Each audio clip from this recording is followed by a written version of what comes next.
we're going to do a quick demo video on how to teach hand targeting. All three of my dogs, that's Stormy, Shine, and Kit, already know it, so they're going to make it look really good. First thing is to remember not to use the verbal cue, in this case I'm saying touch, until the dog is fluent with the behavior.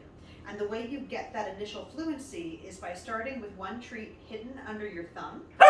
Excuse you, sir.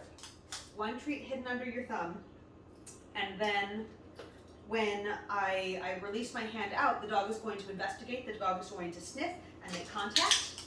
And in that case, I clicked a little bit too soon. He didn't make contact, but I can, there's my contact and there's my click.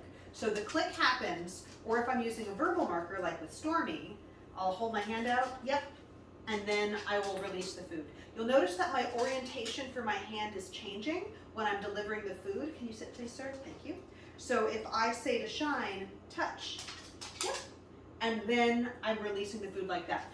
I'm very specific when I use my hand signal, because when I teach, you sit, stay, it's the palm up like this, and so I don't want to confuse them. And we often deliver food like this, so I don't want to hold my hand out and have the dog think that they're getting something. You can see that Stormy thinks she's getting something just from me holding my hand out like this, but if I hold my hand out like this, Kit knows what to do, Stormy knows what to do, Shine knows what to do. I have very good dogs, and you all get cookies for that one.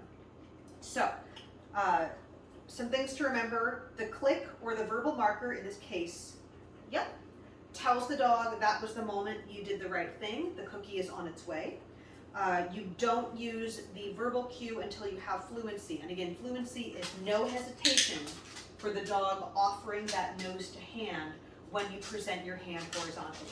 Once you've got that ready, you can say, Stormy, touch. Yep, good girl. And then I can space out the delivery of the treat. So initially, the treat is in the hand until we've got that nice build-up. Can you back up? Thank you.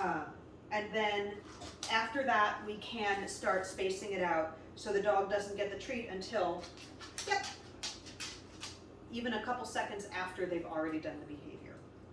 So, if I was going to be just teaching a dog for the very first time, and I'm going to use a clicker for this one, I'm going to bait my hand with, excuse you, sir.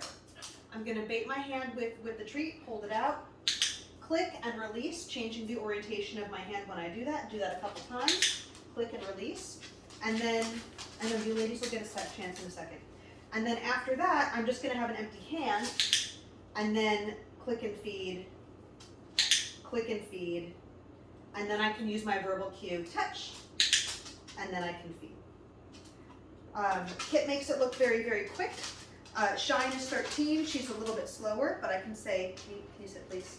Can you stay? I can say, I'm not going to say. So if I held my hand out, yep.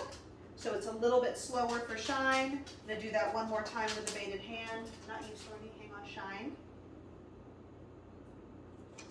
Yep. And then I feed, and you see how she's just a little bit slower. And then after I've got that fluency where I can guarantee Shine, yep, she knows what she's doing, then I can add in the verbal cue and I can say, Shine, touch. Yeah, good girl. And then Stormy, oh, you got a freebie right there. Stormy's like, why haven't I gotten the turn? You can get that. There you go. So that is how to teach hand targeting, and please let me know if you have any questions.